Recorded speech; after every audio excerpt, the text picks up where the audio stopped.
कूड़े के ढेर से चमकता एक हीरा।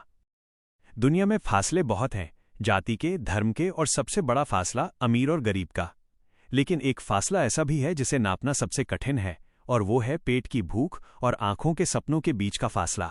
ये कहानी आर्यन की है, एक ऐसा लड़का जिसके पास पहनने को ढंग के कपड़े नहीं थे, लेकिन जिसका दिमाग ब्रह्मांड के सबसे जटिल गणितीय रहस्यों को सुलझाने की क्षमता रखता था। शहर के सबसे प्रतिष्ठित और महंगे school Saint Xavier Global Academy के मुख्य द्वार पर हर सुबह की तरह आज भी रौनक थी। ये स्कूल शिक्षा का मंदिर कम और रईसी का नुमाइशघर ज्यादा लगता था। चमचमाती मर्सिडीज और ऑडी कारों की कतार लगी थी। उन कारों से उतरते हुए बच्चे ब्रांडेड जूतों और खुशबूदार परफ्यूम में लिपटे हुए थे। उनके चेहरों पर एक अजीब सा अहंकार था, जैसे वे जानते हों कि उनके पिता के पास उनकी हर गलती को खरीदने की ताकत है। इसी भव्य गेट से कुछ ही गज की दूरी पर एक कूड़े के बड़े से डंपर के पास आर्यन खड़ा था। उसकी उम्र मुश्किल से 14 साल रही होगी। फटी हुई मैली कमीज, घुटनों से घिसी हुई पैंट और पैरों में 2 अलग-अलग रंगों की चप्पलें। उसके कंधे पर एक बड़ा सा प्लास्टिक का बोरा लटका था, जिसमें वो प्लास्टिक की बोतलें और रद्दी कागज जमा करता था। लोग उसे देखकर नाक भौं सिकोड़ते और दूर से निकल जाते, लेकिन आर्यन का ध्यान लोगों के तिरस्कार पर नहीं था। उसकी नजरें स्कूल की लोहे की जाली के पार लगे उस बड़े से डिजिटल बोर्ड और अंदर की हलचल पर टिकी रहती थीं। वो कूड़े में फेंकी गई फटी पुरानी गणित की किताबों को ढूंढता था। उसके लिए एक खाली प्लास्टिक की बोतल से ज्यादा कीमती वो कागज का टुकड़ा था, जिस पर कोई समीकरण, इक्वेशन लिखा हो। उस दिन स्कूल के भीतर का माहौल तनावपूर्ण था। कक्षा 12वीं के छात्र अपनी सीटों पर दुबक कर बैठे थे। सामने खड़े थे प्रोफेसर वशिष्ठ, जिन्हें शहर का सबसे क्रूर और विद्वान गणितज्ञ माना जाता था। उनकी ख्याति जितनी उनकी बुद्धिमत्ता के लिए थी, उतनी ही उनके गुस्से के लिए भी। शर्म आनी चाहिए तुम सबको, प्रोफेसर की दहाड़ से पूरी क्लास कांप गई। तुम्हारे माता पिता लाखों की फीस देते हैं ताकि तुम यहां बैठकर गप्पे मारो। गणित कोई खिलौना नहीं है, ये तपस्या है। उन्होंने हाथ में सफेद चौक उठाई और ब्लैकबोर्ड की ओर मुड़े। अगले 10 मिनट तक क्लास में सिर्फ चौक के चलने की खटखट आवाज सुनाई देती रही। प्रोफेसर वशिष्ठ ने बोर्ड पर एक ऐसा सवाल लिखा जो सामान्य गणित से कोसों दूर था।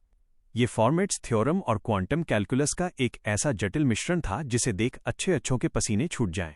उन्होंने चौक मेज पर पटकी और छात्रों की ओर मुड़कर कहा, मैंने अपने जीवन के 20 साल इस समीकरण को सुलझाने की कोशिश में बिताए हैं। बड़े बड़े विदेशी प्रोफेसर्स ने भी इसे असंभव घोषित कर दिया है।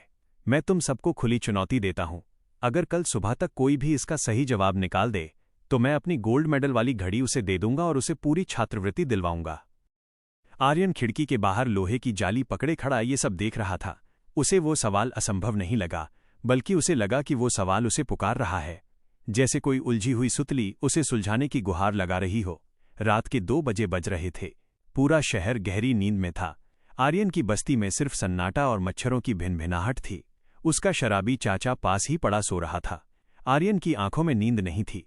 उसके दिमाग में वे समीकरण बिजली की तरह कौंध रहे थे।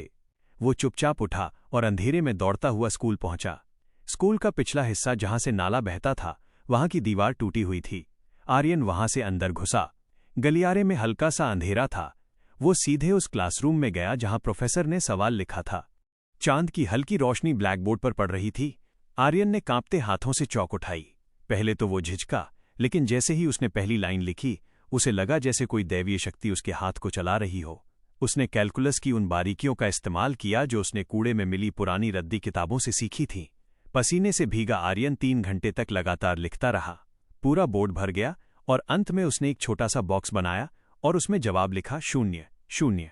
उसने चौक रखी, अपनी मैली कमीज से माथे का पसीना पोंछा और चुपचाप खिड़की से बाहर कूद गया। उसे इनाम नहीं चाहिए था, उसे बस उस बेचैनी से मुक्ति चाहिए थी जो वो सवाल उसे दे रहा था। अगली सुबह जब प्रोफेसर वशिष्ठ क्लास में दाखिल हुए तो उनकी नज़र बोर्ड पर पड़ी और वे पत्थर के बन गए। ये किसने किया? उनकी आवाज में कंपन था। पूरी क्लास हैरान थी। प्रोफेसर ने अपना चश्मा साफ किया और हर एक स्टेप को बारीकी से देखा। उनकी आंखों से आंसू गिरने लगे। अद्भुत! स्टेप 10 में जो लॉजिक लगाया गया है वो तो दुनिया की किसी किताब में नहीं है। ये किसी साधारण छात्र का काम नहीं है। उन्होंने तुरंत गार्ड्स को बुलाया और सीसीटीवी फुटेज खंगालने को कहा। जब कैमरे की फुटेज देखी गई तो सब सन्न रह गए। एक दुबला पतला, फटे कपड़े वाला लड़का, रात के अंधेरे में वो चमत्कार कर रहा था। प्रिंसिपल ने फुटेज देखी और कहा, अरे ये तो वही कूड़े वाला लड़का है, इसे पकड़कर लाओ, जरूर कुछ चोरी करने आया होगा। लेकिन प्रोफेसर वशिष्ठ गरज उठे, रुको! उसने चोरी नहीं की, उसने इस स्कूल को धन्य किया है। उसे सम्मान के साथ मेरे पास लाओ। आर्यन को जब लाया गया तो वो डर के मारे कांप रहा था। उसने हाथ जोड़ लिए। साहब, माफ कर दो, मैंने कुछ चुराया नहीं, बस वो सवाल परेशान कर रहा था। मैंने चौक भी वापस रख दी थी। प्रोफेसर ने आर्यन को अपने गले से लगा लिया। उनकी आंखों में पानी आ गया। बेटा, तुमने चुराया नहीं, तुमने मुझे वह दिया है जिसके लिए मैं पूरी उम्र तरसता रहा। प्रोफेसर ने उसे पूरी क्लास के सामने खड़ा किया।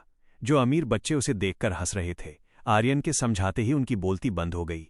प्रोफेसर वशिष्ठ ने अपनी कीमती घड़ी आर्यन की कलाई पर बांध दी और घोषणा की कि आज से इसकी पढ़ाई और जीवन की जिम्मेदारी मेरी है। आर्यन ने उस दिन अपना पुराना बोरा वहीं छोड़ दिया, क्योंकि वो उसकी पुरानी गरीबी की निशानी थी।